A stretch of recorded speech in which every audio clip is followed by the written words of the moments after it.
One of my favorite children's stories, well, it was one I wrote. On August the 10th of 1988, I received a letter from the Tanana Valley State Fair Association telling me this story was a winner. It was noted or published in the Fairbanks Daily News Miner, July the 7th of 1988. It was written for the Tanana Valley Fair story for the Fairbanks Daily News Miner as an adult, a category adult, meaning it was about me as much as it was about Chris, Mel, and Nat. Well, Chris and Mel. We walked through the fairgrounds, Melody strapped into a jerry pack on my back, and 3-year-old Chris Brown holding my hand. Nothing ever made me as happy as these two people.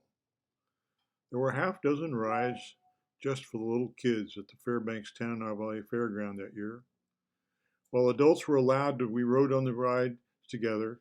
I thoroughly enjoyed riding with them around and around in those silly little power boats on the miniature carousel.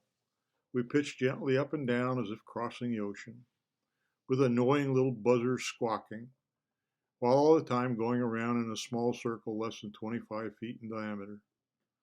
We visited the farm animals at the Tanana Valley Fair in the petting zoo, the goats and the rabbits that you could reach out and touch and were used to human beings. Our family cat had scratched Chris when he gotten too rough, so he was a little cautious but gentle with the bigger animals like the small pony or the horse. But even when Melody's small hands gripped a handful of fur tightly and she pulled hard, as she sometimes did with my hair, the animals selected for their gentleness with children waited patiently until she let go before they moved away. The child's eyes always seemed almost unnaturally large to begin with. But as we enjoyed the fair, their eyes seemed to grow even bigger in step with their excitement. Being with them allowed me to enjoy the wonderment of being a small child once again. Gina, their mother, and I were moving close to divorce. Although I don't think either of us necessarily knew it at the time, anger and criticism were becoming more and more frequent. She had become involved with the Democratic Party over the last couple of years and was now running for the state senator against her former University of Alaska classmate, Republican Terry Miller.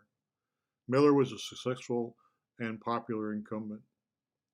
Gina was unknown outside the Democratic Party.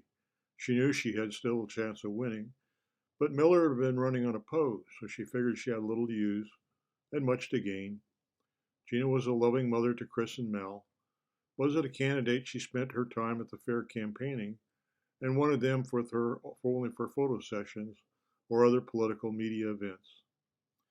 I couldn't give her enthusiastic support in campaign because I felt it was harming our marriage. That Wednesday afternoon, Gina asked me to bring Chris and Melody by the Democratic booth so she could spend a little time wandering the fair with them.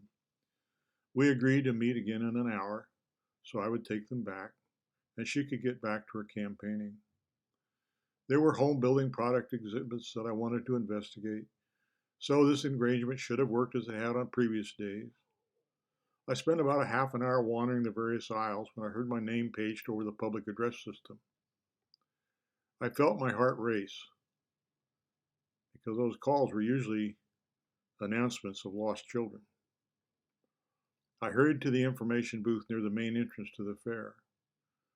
There stood Gina in tears with Melody in her backpack on her back. Chris had disappeared in the midst of walking through the main exhibit building while Gina was talking with vendors, and she suddenly realized he was gone. We described the clothes he was wearing to several people who had been gathered to help us. We all spread out to search the grounds, and a general call went out asking everyone at the fair to help us find our little boy. I retraced the steps Chris, Mel, and I had taken earlier and tried to remember which things he liked best. He was not at the petting zoo. He was not looking at the baby chickens or the bunnies. He was not to be found in the places he might be. As the minutes raced by, I felt myself becoming alternately a bit frantic and then surprisingly calm, steady, and thorough. At the 15-minute mark, my confidence that I would find him was eroding badly, and I felt rising panic. Had I looked hard enough when I looked? Could I have looked right at him and missed him? Dust hung in the air throughout the fairgrounds, and it was thick close to the ground. He was so little he might have been hidden by the dust. My mind raced faster and faster as I ran out of possible places to look for him. I left the main part of the Tanana Valley Fair and went over into where we had parked our car. I jumped over the knee-high pipe barriers and dodged through 3 long lines of cars moving in and out of the fairgrounds, churning up more dust. I dreaded the thought that he might try to get back to the car in the midst of all our dust and traffic. Then a lump came to my throat and tears crept to my eyes. There he was, asleep in his car seat. I opened the rear car door, closed it quietly behind me, and sat down behind him. He was fast asleep, worn out from his busy adventures at the fair. After a few moments of allowing myself to unwind, now that I knew he was safe, I lifted him from his perch and carried him back to the information booth. Gina hugged him as I held him. The announcement went out that he was found, and we thanked everyone for their help. We were so thankful to have him back that neither of us criticized the other for what had happened that evening anyway.